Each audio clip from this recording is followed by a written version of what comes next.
بسم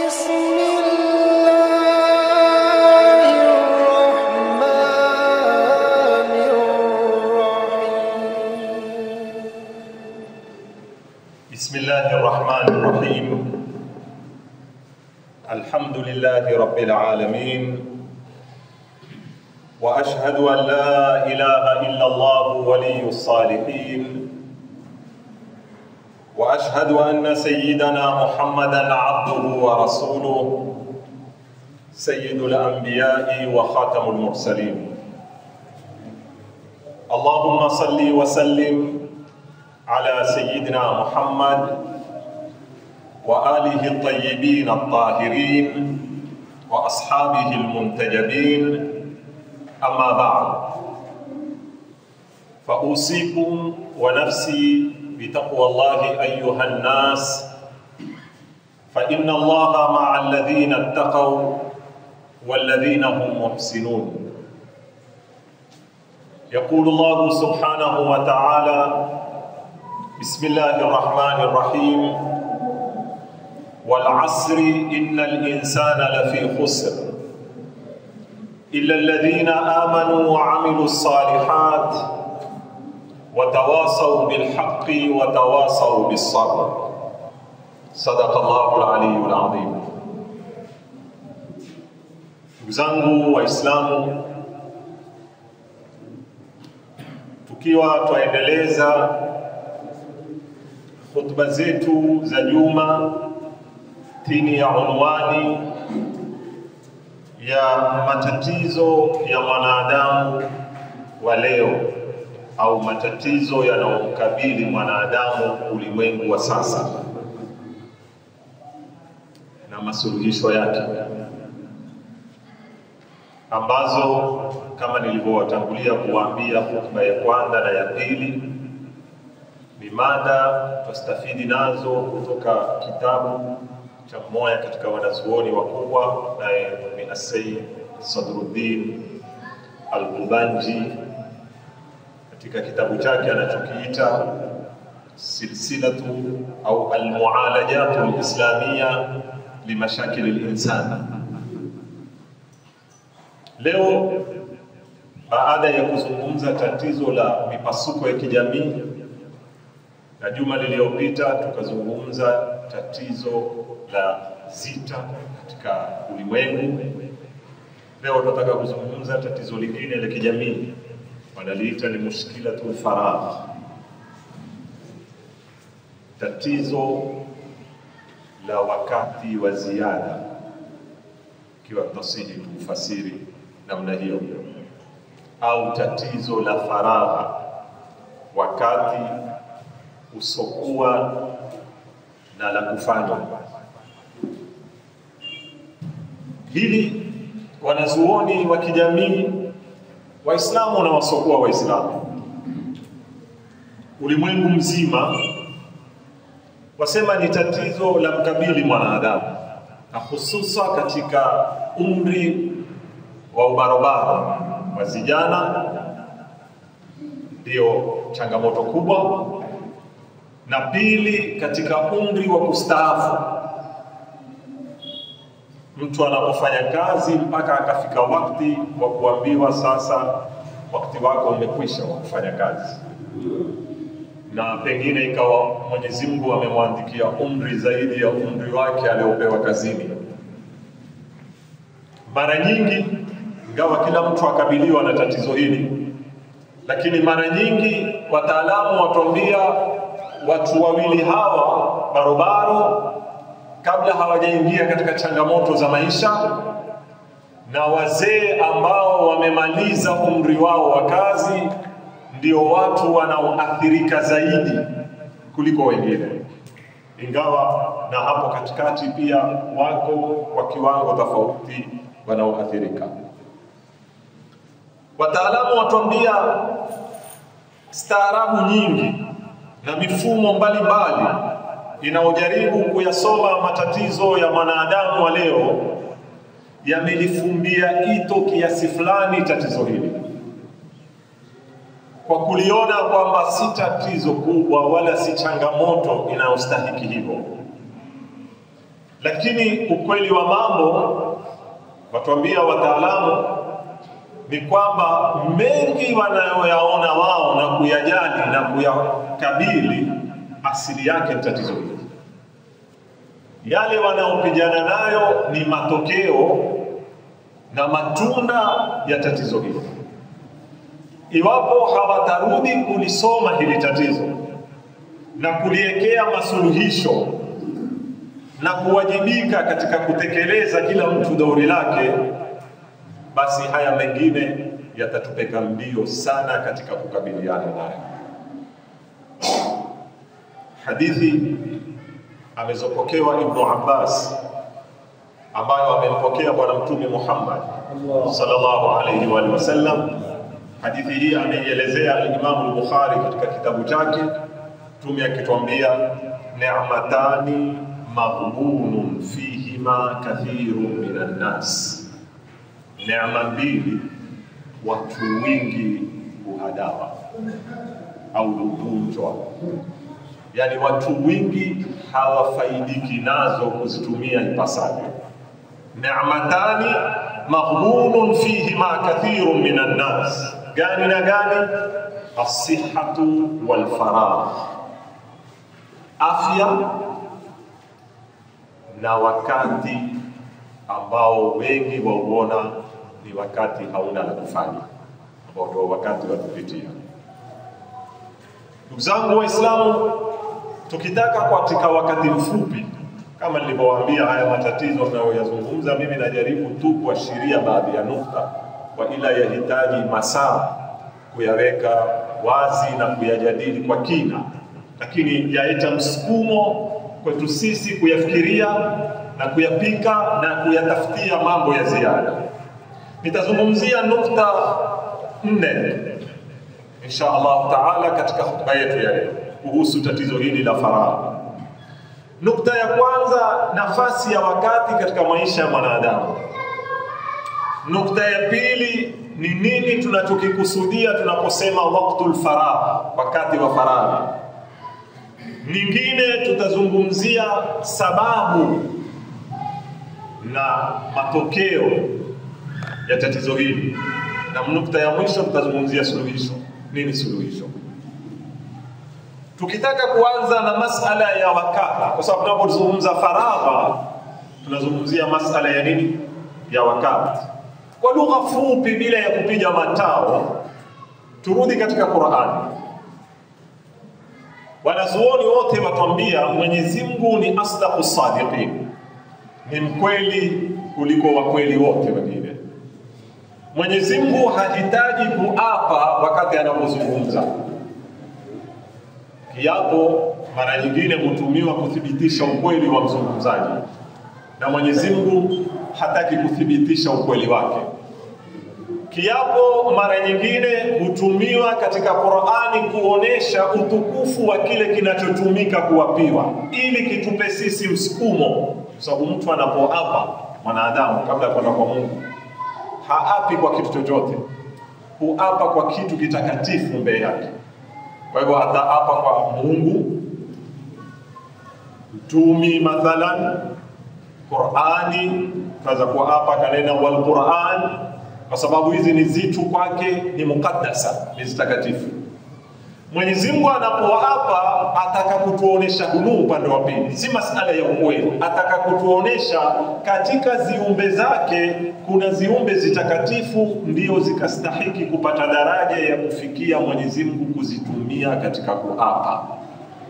Na kimoja alichokitumia Mwenyezi Mungu ni wakati.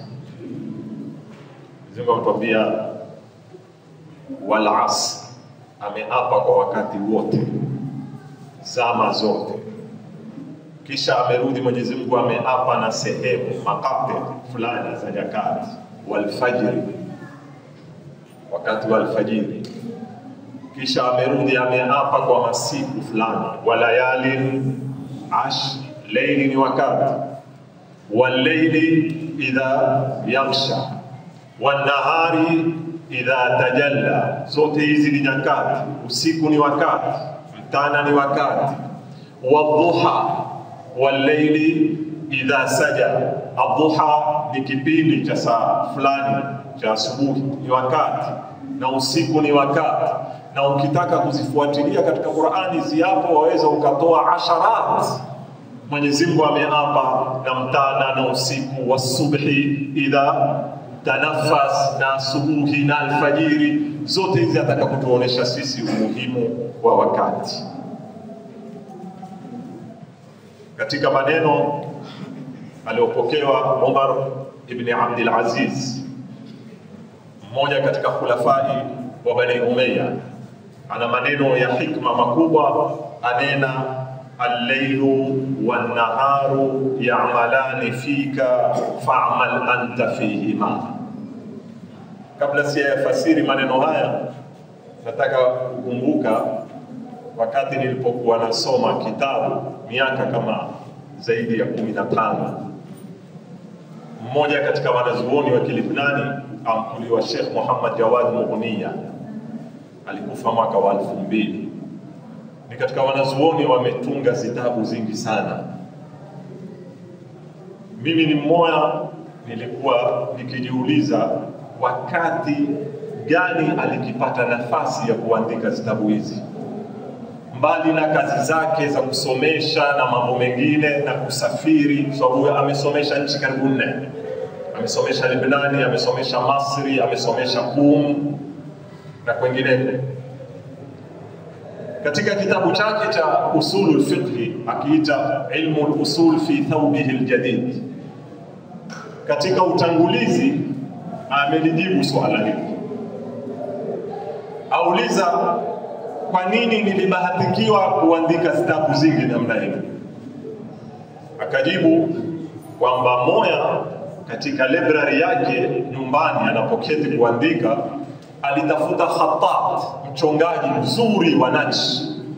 Akampa bao, akamwambia nataka unichongee maneno haya.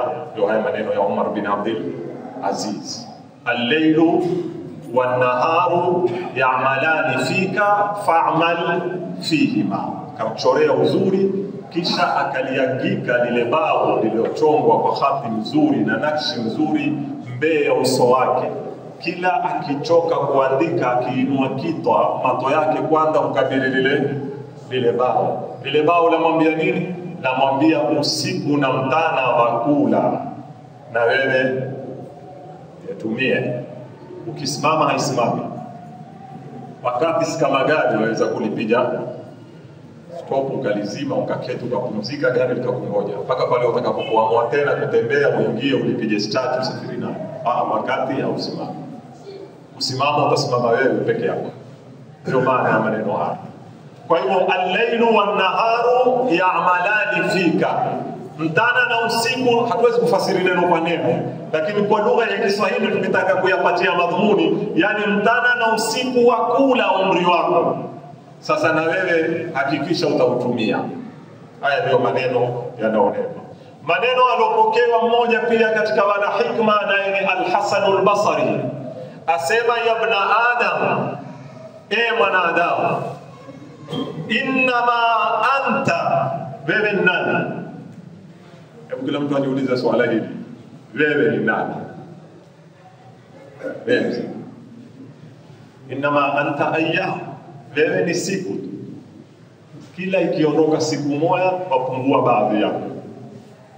Wewe kama umeandikiwa kuishi miaka 60 ama kuishi miaka 70, hizi miaka 70 zivunde kwa siku, upate siku zako ni 1000 ngapi? Ukishakuzipata, weka karatasi kwenye timetable yako. Kila ukiamka asubuhi piga X siku moja. Ndio maneno Hasan al-Basri: innama anta ayyamun fa idha dhahaba yawmuka dhahaba ba'duka. Ikipotea siku moja, ikienda siku moja, baadhi yako imekwenda. Italiwa hivyo hivyo kama ile milioni iliyoko kwenye account. Kila ukitoa 1000 yapungua, kila ukitoa 1000 mpaka utasikilia utaambiwa imekuwa empty. Sasa wakati umekwisha. Huu kwa ufupi ndio wakati, na ni mada ndefu, lakini tunataka tu kama utangulizi. Tuje katika nukta ya pili ambalo ndio tatizo tunataka kulizungumzia, ni tatizo la faragha. Nini faragha? Wataalamu watuambia al-faraghu, toa taarifu ya kielimu, huwa al-waqtu al-hur alladhi yuqabilu waqta al-amal. Mwanadamu katika maisha yake ana nyakati mbili. Kuna wakati wa kazi, kuna uhuru nao. Umeajiriwa au kazi yako mwenyewe. Umeajiriwa, una mkataba, saa 2 uingie kazini mpaka saa fulani utoke. Pano mpaka saa 10:30 ama mpaka saa 11. Hayo ni masaa ya kazi. Hayo huna uhuru nao wala uamuzi nao. Baada ya hapo, hayo ndio yanaomkuliwa waqtul faragh. Kulingana na hii taarifa, ni yale masaa ambayo sio ya kazi sasa na una uhuru nao, au kwa lugha nyingine watuambia huwa alwaqtu zaidu lilfard, ni ule wakati wa ziada ambao ushamaliza mashughuli yako, ushamaliza majukumu yako. Hili inaitwa faragh. Huu wakati una tatizo kubwa,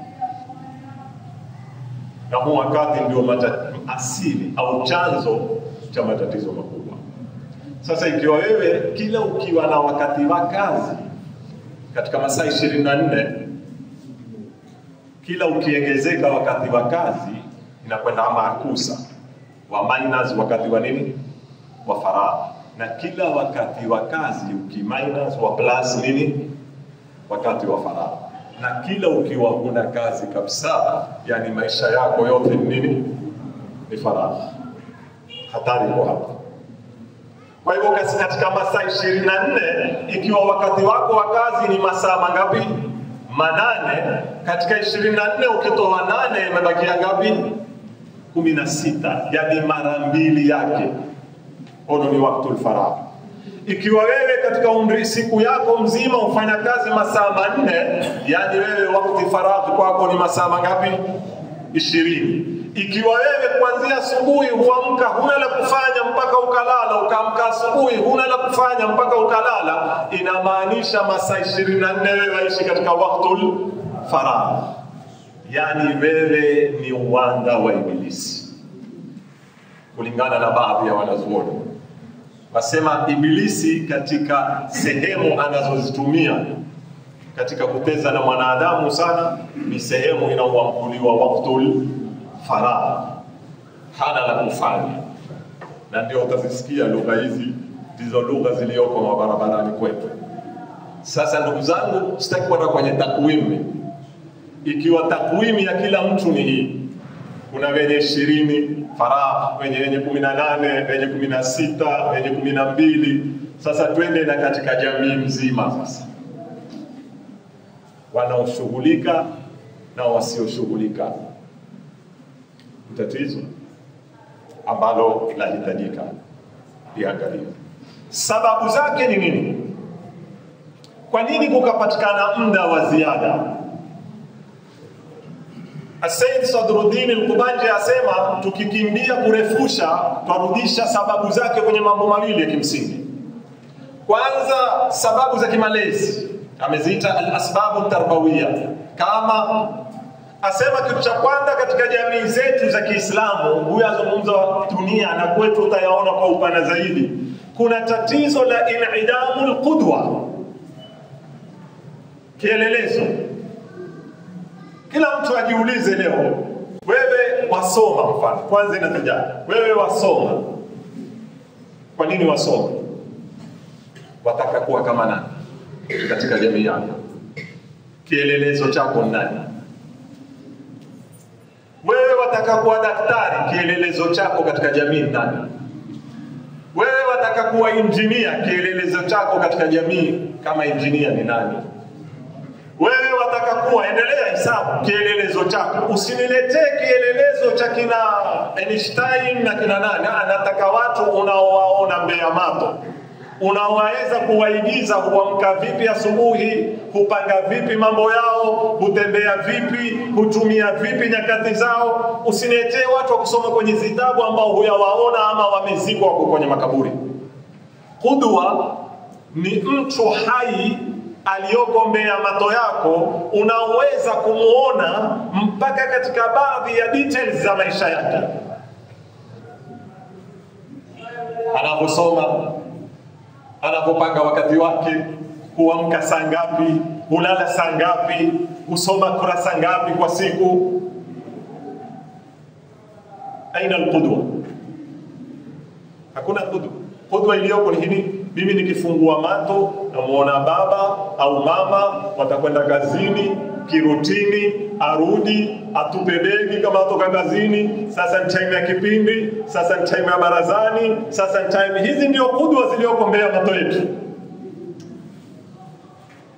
Kisha utamsikia mzazi kwambia, mimi nataka mwanangu awe sijui kadhaa. Atakuwaje na ikiwa wewe hujamuonesha kuwa vipi? Ana mfano gani ndani ya nyumba wa kuigiza na yeye afuate hiyo barabara? Hili ni tatizo kubwa. Sasa tatizo hili la tuetea sisi katika vijana na barabara kuwa na faraka, hawajui afanye nini. Hakuna qudwa. Leo mathalan sisi ndani ya amu twalalamika kuhusu suala la reading culture, thaqafatul mutalaa au thaqafatul qiraa, tabia ya kusoma. Na wengine kwambia tunataka tujenge library. Kwani tunao? Mimi nazungumza hapa kisiwani, sizungumzi kwingine kwa sababu yako matatizo haya. Tukizungumza Lamu East wapi, lakini tuje hapa amu kisiwani. Ninapojua mimi takriban kuna library 5 ambazo hakuna mtu kuziwiliwa kuingia. Kuna museum pale Lamu Fort, kuna library ya secular, nyingi mambo ya secular. Kuna kule Mwanaarafa kuna nini? Kuna library nyingi ni ya secular. Ukienda katika zituo za kidini hapa Riyadha kuna library kubwa sana ya kidini na ya zitabu tofauti mbalimbali kwa wale ambao wasomi wa Kiarabu. Na sidhani kama kuna mtu atafika pale aingia ambio usingie. Hapa kituoni Safa tuna library kubwa kwa maelfu ya zitabu. Na sidhani kama kuna mtu kuambiwa usiye kusoma. Endelea na zituo zingine. Ndugu zangu, fanyeni takwimu kabla hatujawauliza vijana huenda kusoma au usomi. Ni nani katika sisi watu wazima amewahi kuonekana library hapo? Nani katika sisi?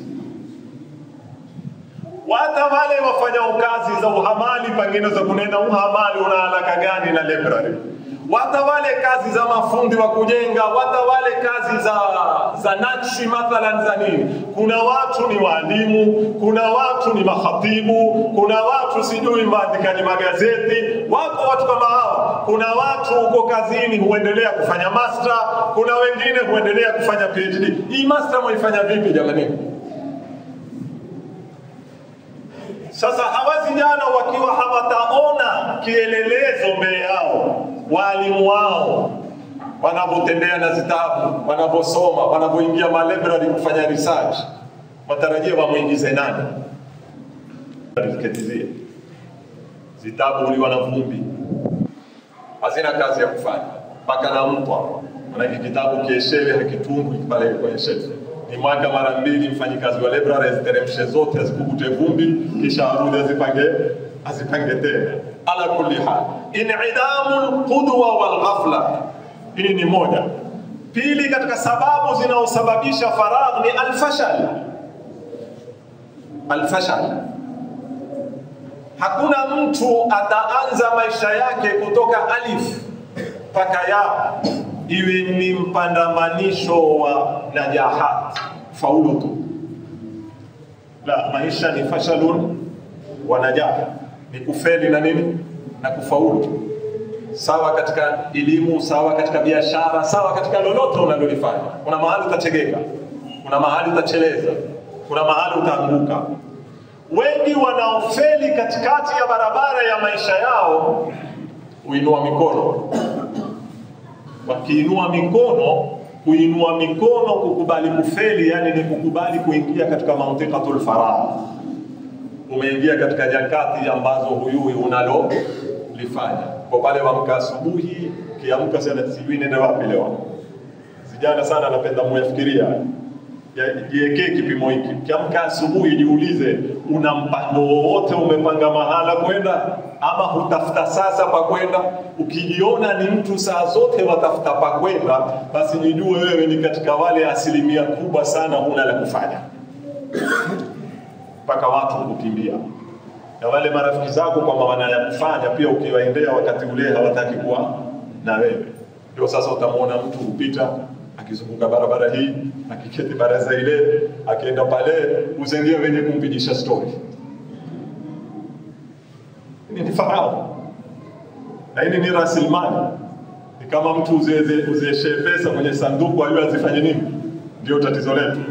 Fashal katika maisha yetu. Katika mambo yanayosababisha faragh ni atafakukul usari, wanazoona kwambia. Katika mambo ya kimalezi, kuporomoka kwa familia, kuvundika kwa familia, mara nyingi huwafanya vijana watoke pale hawajui wanachokifanya wala anaowaekeza katika maisha yao ni nani. Hizi sababu zote zarudi katika mambo ya kimalezi, kukosa kielelezo, kukosa maelekezi katika mimba, katika majukwaa na zitu kadha wa kadha ambazo zaweza kuwafanya watu wakose la kufanya. Pili, napita mbio katika sababu za kihadhara au za kithaqafa, sababu za kitamaduni. Moja katika sababu za kitamaduni au za civilization wanaposema ni haya mabadiliko ya teknolojia. Kwa zamani ilikuwa kazi ndogo waweza kuchukua muda mrefu kuitekeleza. Mfano mmoja. Sasa ya kukipe uwetuzi. Leo kazi ilikuwa waweza watakayoifanya kwa masaa 3-4 waifanya kwa dakika ngapi? Dakika 10 kwa sababu ya teknolojia. Sasa kufupisha muda wa kutekeleza majukumu, na mimi siko kwenye kuibua teknolojia, ni uzuri tukifanya haraka. Kumekuja kuongeza nyakati za nini? Za faragha. Na hakukuwa na mbadala wa kujaza nyakati zile. Hiyo ni ya kwanza. Pili, teknolojia imetuletea mambo fulani ambayo ni kama kisu chenye makali kuwili. Yaweza yakatumika katika kutufaidisha na yaweza yakatumika katika kuboresha kwa maana mbaya, kukuza wakati wa faragha. Hizi electronic ambazo ziko kwenye mikono yetu leo zimekuwa za sababisha kiasi kikubwa kuwatenga watu na nini? Na mambo. Utamkuta mtu ketizie mfuete kipindi, hataki kukikosa kwa ule wakati. Pengine kipindi chenyewe kitachukua saa au masaa mawili. Kuna wenye games, kuna wenye kuketi kwenye mitandao, kuna kila aina. Hizi zote zatutenga sisi na kutuweka katika wakati wa faragha kiasi kikubwa sana, ambayo ni katika maendeleo yahitajiwa yatujwe mambo fulani katika masala kama haya. Nini kinachosababisha mtu anapokuwa katika wakati wa faragha mara nyingi matokeo yake ni nini? Sikilizani vizuri sana. Kwanza watuambia yaj'alul insana yasiru bila hadafin wala maana fi hadhihi alhayat. Mara nyingi humfanya mwanadamu aishi katika maisha haya hajui anachokifanya, hana lengo. Yuamka, kioga, kifua, akitoka, kila kinini akilala. Ukimuuliza wewe future yako, mpango wako, mustakabali wako nini, hapo kwenye ajenda hizo. Pili, watuambia yusaidu al-insana ala irtikabi al-ma'asi lianna al-faragha hiya mantiqatu iblis. Ni moja inaosaidia mwanadamu kufanya maasi. Kwa sababu kila ukiwa huna kazi, huna la kufanya, ndipo mahala anapopata nafasi ibilisi kuteza wewe na kumpeleka vile anapotaka. Tatu, kukosa la kufanya ama kuketi katika wakati wa faragha kumkosesha mwanadamu kitu kinachoitwa tumu, ambition. Ambacho hiki ndicho kitu kikubwa sana.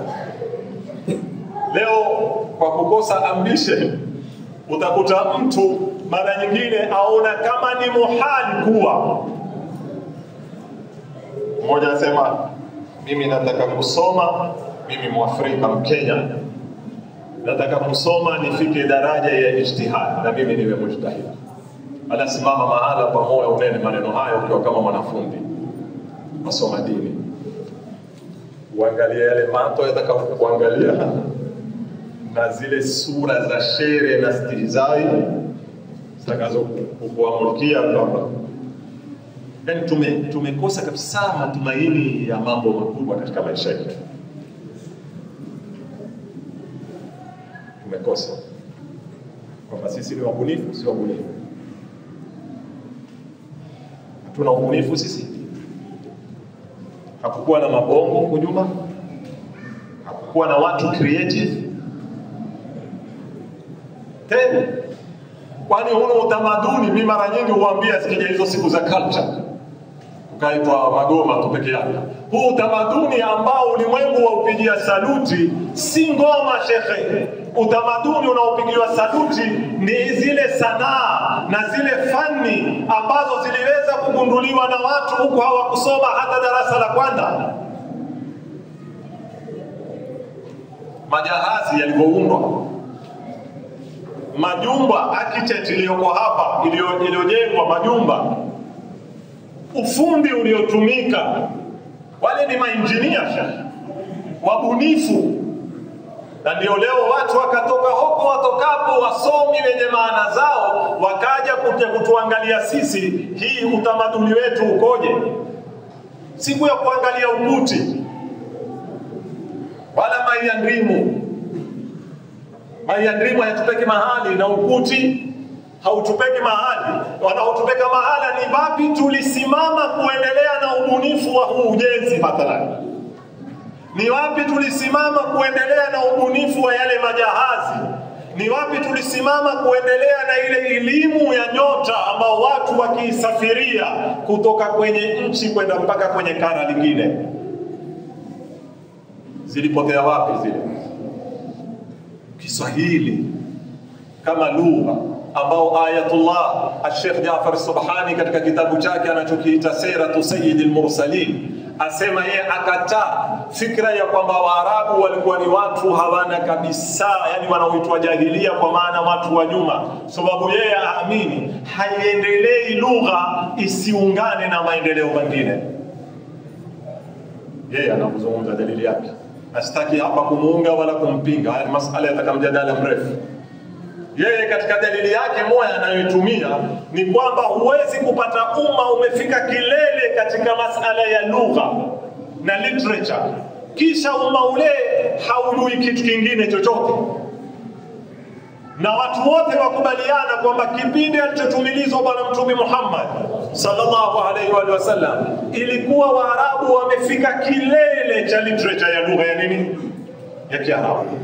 Mpaka kukawa kufanywa mashindano, shairi bora likaenda likiandikwa kwenye Al-Kaaba, na ndio kukapatikana zitu zinaoitwa Al-Muallaqatu As-Saba. Kuna mashairi 7 yaliandikwa kwenye Al-Kaaba, ndio mashairi best, yaitwa Al-Muallaqatu As-Saba.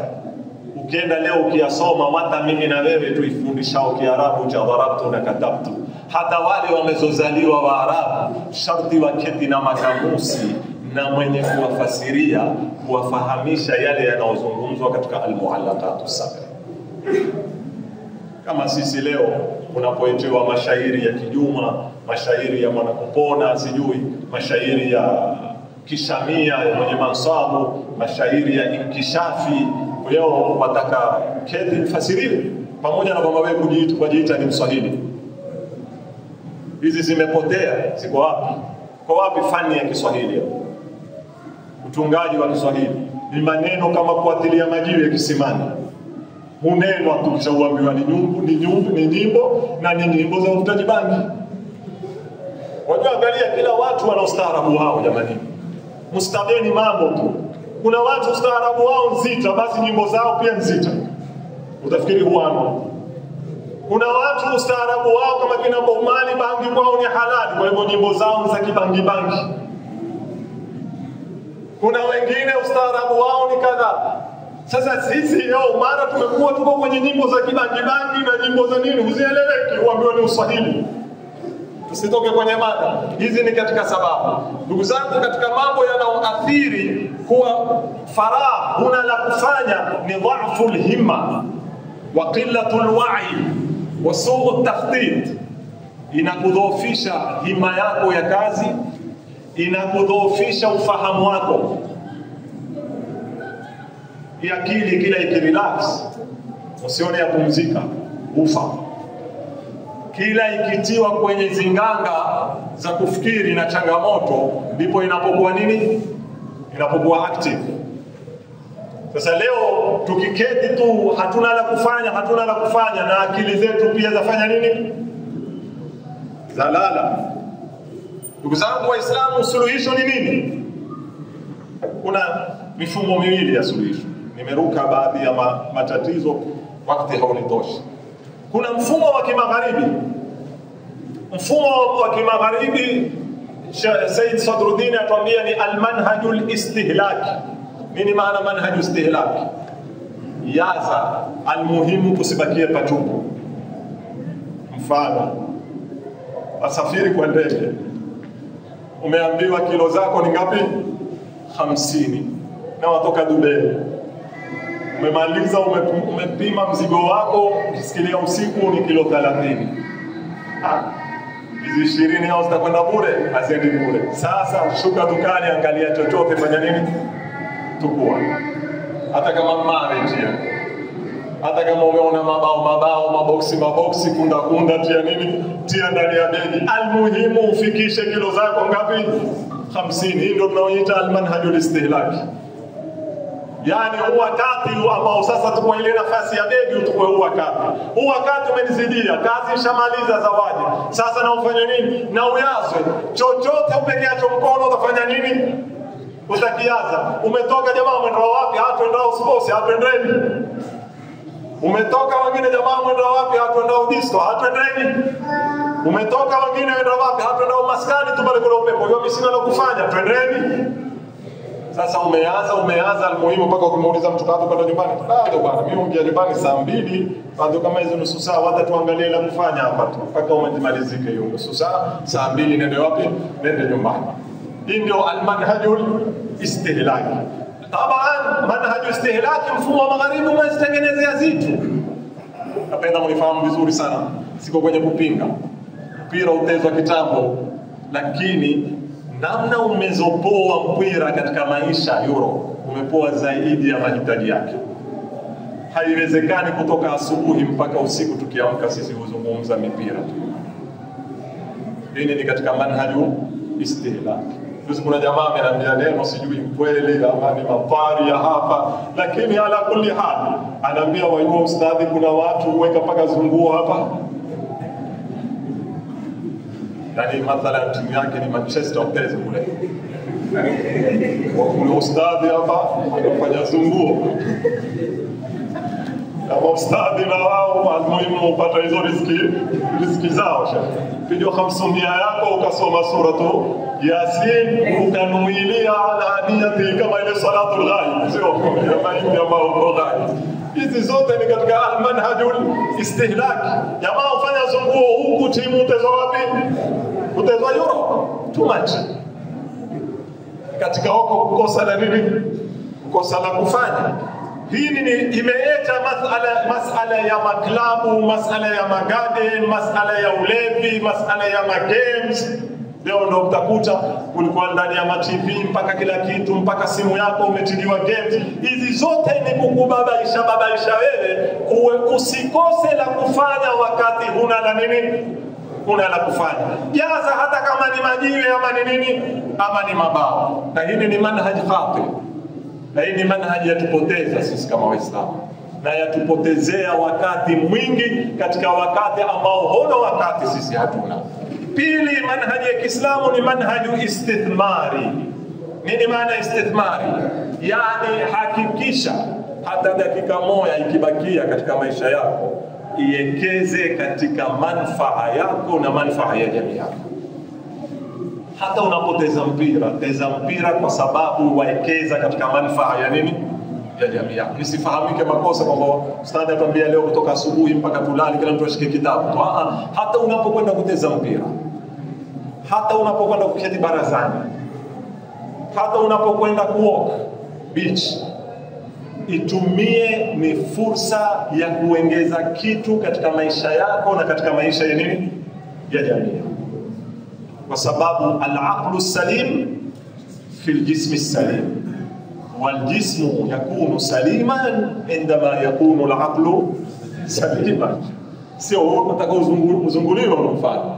Akili mzuri siku zote iko kwenye mwili mzuri, lakini na mwili ukiwa mzuri kaa kwa akili hauna maana. Kwa hivyo kama unapotenga wakati wa saa na masaa mawili kwenda kwenye mazoezi, tenga kupa chakula mwili wako, tenga na wakati kupa chakula nini akili yako. Kwa sababu hata ile ngumi ulopiga zuma na mapresha sijui yale nini, ukimpiga mtu ikiwa haina akili namna ya kuitumia ile nguvu, itamalizwa mara moja. Nguvu lazima ifuatane na nini? Na akili. Kuna mambo mingi tuweza kufanya, lakini nimalize na aya ya Qur'ani inayotufundisha sisi faragha.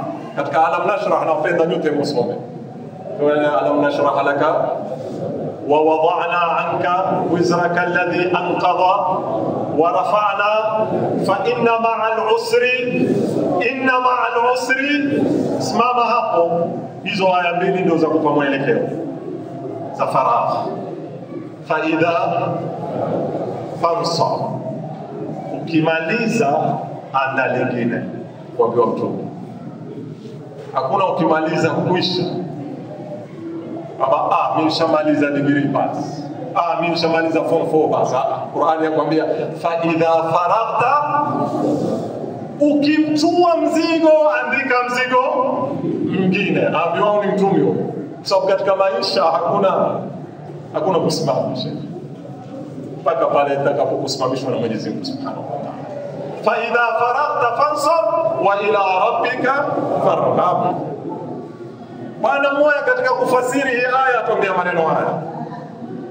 Asema katika masuala ya makosa yanayoulizwa, sikilizani vizuri, kaifa namdhi awqat al-faragh. Tunakwambia ustadi, sasa tumesikia hotuba yako vizuri, tumekwenda katika hisabu, mimi na masaa 6 ya ziada, ule ana masaa 8. Sasa tunataka muelekeo, kaifa namdhi awqat al-faragh, tuzipitishe vipi hizo nyakati, tuzitumie vipi nyakati. Na kuuliza nyakati gani? Nyakati za faragha. Nakwambia suala lako lenyewe lina makosa. Rudi mantiqia, saikolojia. Ukiendelea kuuliza swala hilo, waendelea kuishi katika cycle ya matatizo.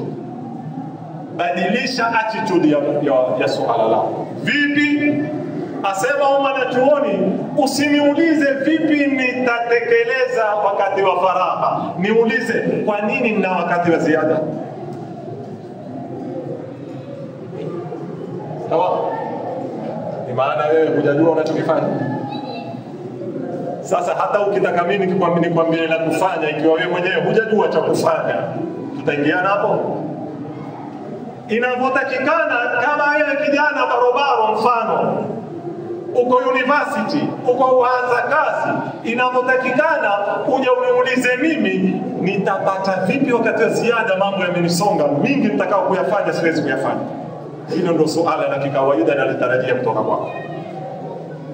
Lakini unapokuja kuniuliza, bwana mimi wakati mwingi umenizidia, sina la kufanya, nifanye nini? Wewe una tatizo. Wewe hujui unachokifanya. Wewe hujui unapoenda. Wewe hujui unapoelekea. Naam, waweza ukauliza suala lingine likakusaidia. Na mnukuu mwanachuoni asema, wa bil imkani huna an nastabdila as-su'al bi la na'rifu madha wa kaifa naf'al. Nataka kufanya jambo fulani lakini sijui na vipi nitalifanya. Ndugu zangu Waislamu, umesoma mfano, umemaliza, umekwenda jamia, umetukua ikhtisas. Mfano wewe umeamua kuwa mwalimu, umeamua kuwa nani? Daktari. Muislamu akiwa daktari atakana yuwe daktari.